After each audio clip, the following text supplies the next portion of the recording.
जगह पे बात कर रहे हो बिल्कुल सही है, मैं आपसे सहमत हूँ। लेकिन ये चीज़ इतनी ज़्यादा सोशल मीडिया में आ चुकी है, सब कुछ आ चुकी है, तो उसके लिए तुरंत कार्रवाई तो करनी थी।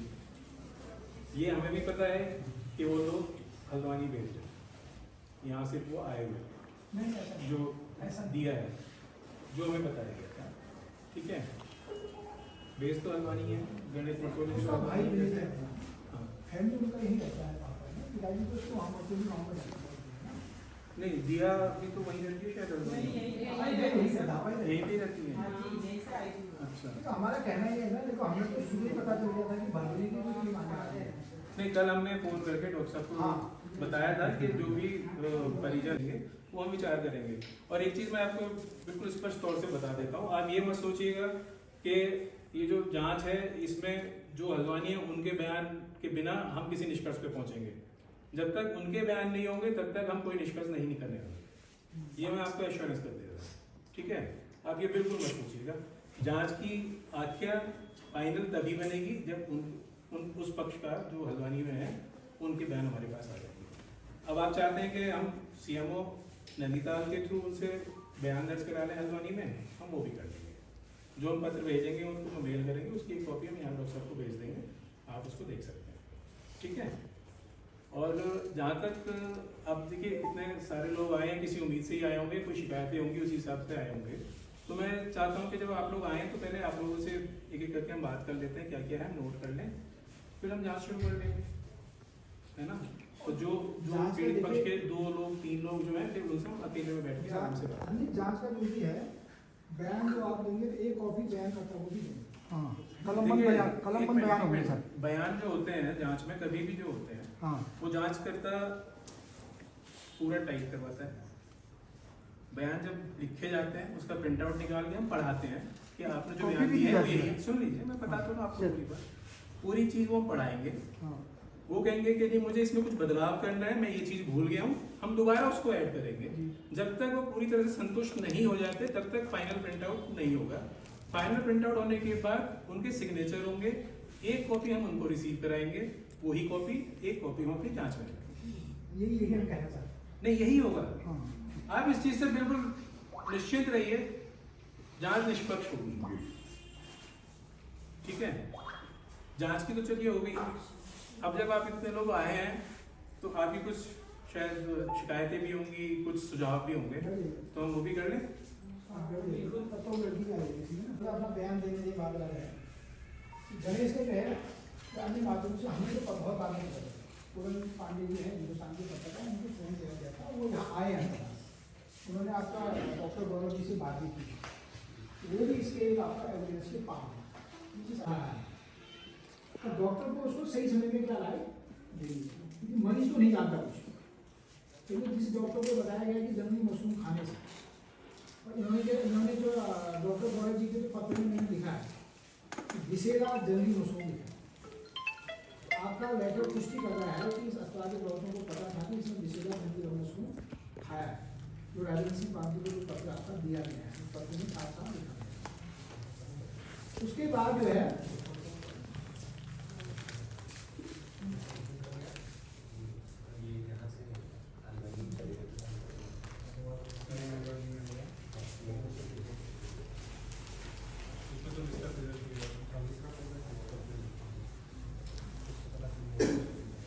अब ये जब बताया गया मरीज के द्वारा उसके साथ में जो आए हुए हैं तो घर जाने दिए,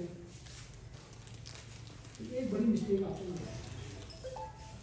अगर वो डॉक्टर साहब नहीं जानते थे कि जंगली मशरूम क्या होता है तो मुझे लगता है कि मैं किसी अपने हायर अफसर को पूछना चाहता, हायर डॉक्टर को पूछना चाहता कि अगर सब केस आगे मैं इसमें क्या करूँ, तो ये सबसे बड़ी चूक है। घर से लेकर जब डॉक्टर कह रहे हैं कि ठीक है आप घर जा सकते हो, उनको जो सुइयाँ लगाई गई जो अभी तक आया है तो उल्टी और दस्त आपका जो है बंद होने की सुई, हेलो, तो उससे उनको उल्टी दस्त नहीं होती। जब किसी ने कोई बेसिक चीज़ खा लिया है, आप तो डॉक्टर वगैरह जानते हैं, तो उनको सर्वाधिक उल्टी और दस्त आता होना चाहिए, वो ऐसा माना जाता है मोटा। क्या वो है अभी यहाँ पे? एक उसमें से आया, एक आए हैं ना, एक आया थोड़ी देर में, ठीक है सब। ये देखिए ये इस केस की आपका बहुत सारी चीज़ें हैं। और सुबह से ही, सुबह जब आपका हिंदुस्तान के पत्रकार के पास की फुटेज लोकसभा के ऑडियो, पत्रकार किसी को पूछा तो उसको ऑडियो को रख लेता है, कर देती बयान। तो जब यहाँ के इंचार्ज डॉक्टर से पूछा गया तो उन्होंने कहा कि मुझे कुछ मालूम नहीं, इस तरह का मरीज भी यहाँ भर्ती करके उन्होंने कहा कि मैं थोड़ी देर में मालूम करता हूँ। इंचार्ज डॉक्टर है क्या, वो यहाँ पर राउंड नहीं करता है क्योंकि तो उसको ये जानकारी नहीं होती कि इस ढंग के मरीज यहाँ पे आ गया अस्पताल में।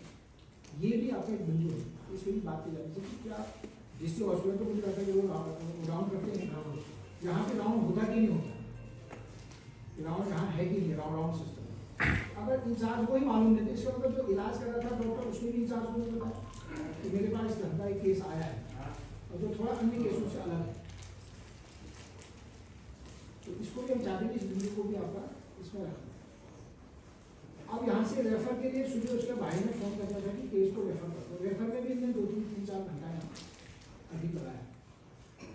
एक मरीज एम्बुलेंस में गया, एक मरीज आपका प्राइवेट गाड़ी में। जब मरीज दोस्तों आज सारे मुंशारी के लोग आ रखे हैं। जो दिशा की जो डेथ हुई थी इसकी जांच यहाँ पर हो रही है, देख सकते हैं। टीवी पहुँची और मुंशारी की समस्त जनता भी।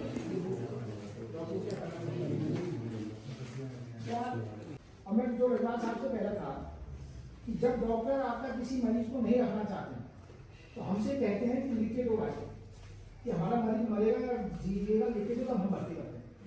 और जब ये रखना चाहेंगे तो ये रखे रहने देंगे, चाहे वो मर जाए।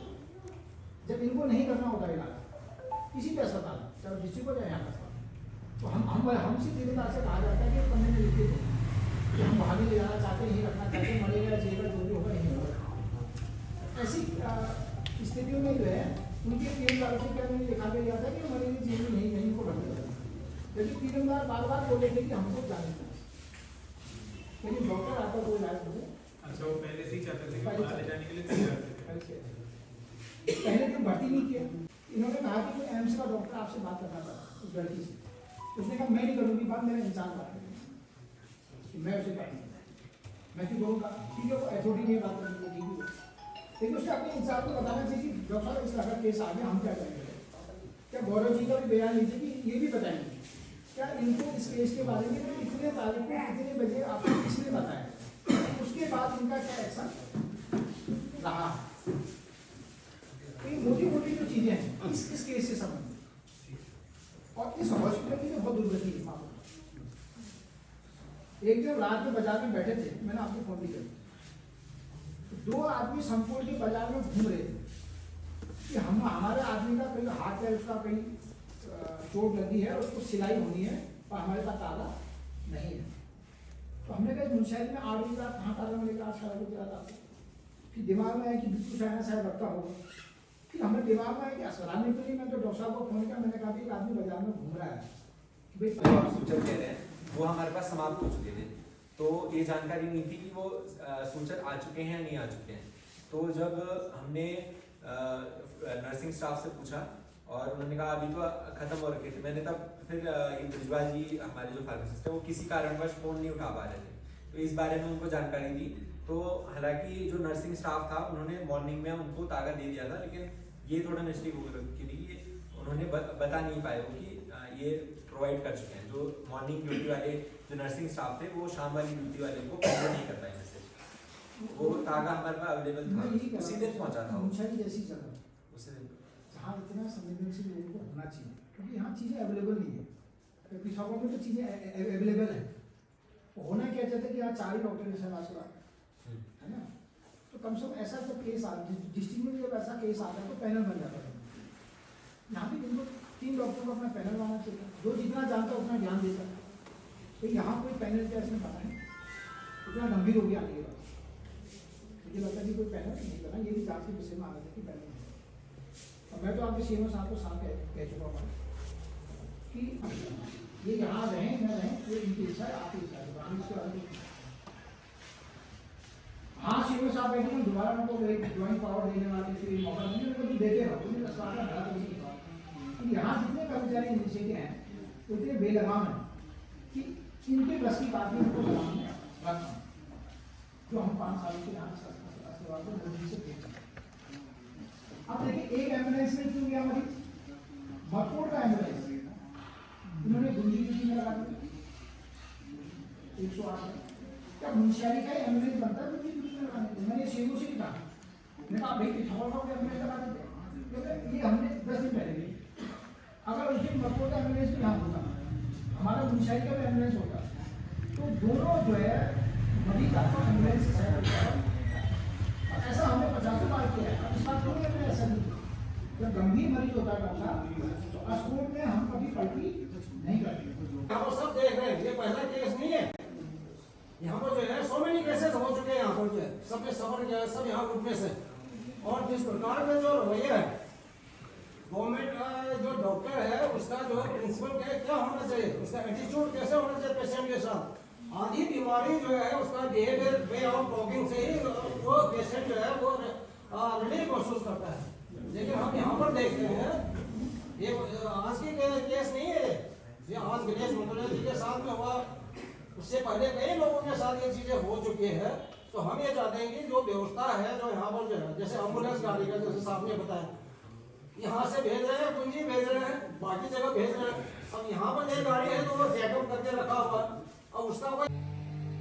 हेलो दोस्तों, नमस्कार, जय हिंद, जय भारत, जय मुंशियारी, जय जोहार दोस्तों। तो दोस्तों स्वागत है Rawat heart YouTube and Facebook channel पर। दोस्तों हर समय मैं आपके साथ रूबरू होता हूं, कुछ नए नए वीडियो के साथ, कुछ अलग अलग। इन दिनों दोस्तों आप लोगों ने श्री गणेश मर्तोल्या जी, हमारे क्षेत्र के लोक गायक, जिनका एक गाना रिलीज हुआ था पंचाचूली देश, आप लोगों ने उससे बहुत प्यार दिया, सपोर्ट दिया दोस्तों। लेकिन दोस्तों कुछ दिनों से आप सोशल मीडिया पे देख रहे होंगे उनकी नानी और छोटी बहन की देहांत जंगली मशरूम खाने से हो गया दोस्तों। तो आज हम लोग सभी एकत्र होकर यहाँ के जो प्रशासन है हॉस्पिटल पे जो असुविधा है उसके लिए हमने यहाँ पे मीटिंग रखी थी, और वहाँ पे जांच कमेटी टीम भी आई थी, और जिसमें हमारे गांव के क्षेत्रवासी एवं जितने भी यहाँ पर हमारे लोग हैं सब एकत्र होकर एक साथ आवाज़ उठाई, जिसमें बहुत से कार्यकर्ता लोग और समाज सेवी उसमें जुड़े हुए थे। आपको वीडियो में दिखाया मैंने आपको कि किस तरीके से लोग के अंदर आक्रोश है। दोस्तों आपको लगता है कि हम मुंशियारी में रहते हैं, बहुत अच्छी ज़िंदगी जी रहे हैं, ठंडा हवा, ठंडा पानी। दोस्तों ये तो एक अच्छी चीज़ है, लेकिन हम जिस चीज़ से हम जूझ रहे हैं, एक अच्छा हॉस्पिटल। दोस्तों आप कभी भी आप मुंशियारी के अस्पताल आएंगे, ना आपको एक अच्छा डॉक्टर मिलेगा, ना नर्स मिलेगा, ना कुछ यहाँ पर अच्छी सुविधा। महीने में एक बार अल्ट्रासाउंड होता है, वो भी कभी गिने चुने दिन में। ये आप जाकर आप पता भी कर सकते हैं। और बेसिकली दोस्तों मैं भी एक रेडियोग्राफर हूँ, मैंने भी दिल्ली में कार्यरत रहा हूँ, कि मुझे पता है कि हॉस्पिटल में क्या समस्या रहती है, हम किस तरीके से हम यहाँ पर ट्रीट करते हैं लोगों को। यहाँ पर दोस्तों आप अच्छे से न इनके साथ बोलने की आपको यहाँ पे आप जब भी जाएंगे तो यहाँ पर ना आपको स्टाफ की पूरी मिलेगी, ना यहाँ पर लोग, ना यहाँ पर कोई अच्छी उपचार मिलेगी। तो दोस्तों आप जब भी आप यहाँ पे इलाज कराने आएंगे, ना यहाँ पर एक अच्छी सुविधा है, जिस कारणवश न जाने कितने लोग, अगर आंकड़े निकाले तो बहुत से लोग अपना प्राण यहाँ पर दे चुके। तो दोस्तों इस घटना से हमें सीख लेनी चाहिए। भले ही हमारे साथ दिया और उसकी नानी हमारे बीच नहीं है, हमें न जाने कितनी दिया को और नहीं खोना देना है। हम सब को मिलकर इस शो की घड़ी में गणेश मर्तोल्या जी के साथ हम हमेशा खड़े हैं, खड़े रहेंगे, और हम नहीं चाहेंगे कि अगली बार ऐसी कोई घटना घटे। समय पर दिया और उसकी नानी का इलाज न होने के कारण, फैसिलिटी यहाँ पर अच्छी न होने के कारण वो हमारे बीच अब नहीं है। भगवान उनकी आत्मा को शांति प्रदान करें। और दोस्तों इस समय राजनीति करने का नहीं, एकजुट होकर मिलकर आवाज़ उठाकर अपनी समस्याओं को मुंशियारी नहीं, देहरादून, दिल्ली तक पहुंचाने का काम हमारे जनप्रतिनिधि लोग करेंगे। मैं आशा करता हूं कि हमारे जितने भी जनप्रतिनिधि हैं, भले हमारे विधायक हैं, सांसद हैं, आप मुंशियारी की समस्या, मैं केवल मुंशियारी की नहीं करूँगा, मैं सारे दूरस्थ क्षेत्रों में जहां एक अच्छी फैसिलिटी नहीं है दोस्तों, उस फैसिलिटी को हम पूरा करने की आपसे हम गुजारिश करेंगे। हमें कोई लोभ लालच नहीं है दोस्तों, हमें ना ही किसी चीज़ की हमें कोई लोभ लालच है। आप हमें झूठे वादे ना करें, हमें ये कर देंगे वो कर देंगे, हम कुछ नहीं चाहिए। हम सिंपल गांव के लोग हैं, सिंपल हमारी आजीविका है, सिंपल हमारा रहन सहन है, हमारी कोई हाई फाई लाइफ नहीं है। हमें बस चाहिए तो एक अच्छी शिक्षा और एक अच्छा अस्पताल जिसमें सारी सुख सुविधा, जिसमें हमें एक्सरे मशीन, अल्ट्रासाउंड और जो भी एक प्राथमिक हेल्थ चिकित्सा में रहती है, हमें उस चीज़ की लाभ मिले। क्योंकि हम भी इस क्षेत्र में रहते हैं, तो हम इस क्षेत्र विगत कुछ दिनों से लोग अपने स्टेटस डाल रहे थे, तो दोस्तों हमारी मन में पीड़ा थी। मैंने भी अपनी दुख जाहिर करने के लिए मैंने फेसबुक पेज पे पोस्ट किया था। बहुत अच्छे कमेंट मिले उसमें, मुझे बहुत अच्छे सुझाव मिले और किसी बंदे ने मुझे बहुत अच्छा सुझाव दिया। क्या मुनस्यारी में बहुत अच्छा है दोस्तों, आप इसको गौर सुने। क्या मुनस्यारी में दोस्तों इतने लोग आ रहे हैं, होम स्टे बना रहे हैं, सब लाखों करोड़ों में अपना खर्च करें, क्या हम कोई एक अच्छा अस्पताल नहीं बना सकते मुनस्यारी में? क्या हमारे पास जौहर घाटी में कोई अच्छे डॉक्टर नहीं है, कि अच्छे नर्स, अच्छे टेक्नीशियन नहीं क्या हमारे पास? हम क्यों पीछे हैं दोस्तों? हम हमेशा अपने आजीविका के लिए होम स्टे बना रहे हैं, बड़ी बड़ी इमारतें बना रहे हैं कि पैसे कमाने के लिए। हमारे दोस्तों, आप मुनस्यारी में रहते दोस्तों, आप भले, जब मैं दिल्ली में था दोस्तों तो मैं भी कहता था कि हम मुनस्यारी से है, ये है मुनस्यारी में अच्छी सुविधा है, मुनस्यारी आइए। दोस्तों लोग आएंगे तो सही, लेकिन यहाँ पे उनको सुविधा नहीं मिलेगी दोस्तों। आज अपने दुकान में बैठा हूँ, मेरे पास ना जाने कितने लोग आते हैं और किसी को यहाँ पे तकलीफ होती दोस्तों। मैं यहाँ पे अस्पताल के नाम पर जाते तो यहाँ पे आकर मेरे को कहते कि यहाँ पे कुछ सुविधा नहीं है दोस्तों। तो हमें ये ना कहना पड़े कि मुनस्यारी में कुछ सुविधा नहीं है। हर जगह दोस्तों अच्छी अच्छी सुविधा, अच्छे मशीनें, टेक्नीशियन है, सब है। तो कि मुनस्यारी में दोस्तों, मुनस्यारी में भी दोस्तों जितने हमारे दोस्त लोग, जितने डॉक्टर लोग बाहर हैं, आप मुनस्यारी में आइए। मुनस्यारी में आपका स्वागत है। मुनस्यारी के लोगों को आप अपना एक अच्छा सा यहाँ पे इलाज करिए, जिसमें हम हमेशा आपके साथ है दोस्तों। मैं एक रेडियोग्राफर हूँ दोस्तों, जहाँ पर ऐसी कमी आएगी तो हमेशा मैं अपना ड्यूटी देने के लिए तैयार हूँ। मैंने लगभग 12 साल दिल्ली यूनिवर्सिटी में जॉब कर चुका हूँ, एक्सरे टेक्नीशियन मैं हूँ। कहीं पे भी कोई अगर कहे कि यार किसी चीज़ की कमी है, तो मैं हमेशा दोस्तों अपने आप को आगे करने के लिए तैयार हूँ। अगर यही चीज़ हमारे मुनस्यारी में बहुत से टेक्नीशियन हैं, बहुत से नर्स हैं, बहुत से डॉक्टर हैं, सब हल्द्वानी, दिल्ली, देहरादून की हवा खा रहे हैं दोस्तों। तो आप दोस्तों, आप ये मुनस्यारी में आइए, मुनस्यारी में कार्यरत कीजिए, मुनस्यारी में काम कीजिए। अब सिर्फ बातों से ही मत किया कि हम मुनस्यारी के हैं, दिल में भी होना चाहिए और दोस्तों दिमाग में भी होना चाहिए कि हम अपने मुनस्यारी के क्षेत्रवासियों के लिए क्या कर सकते हैं।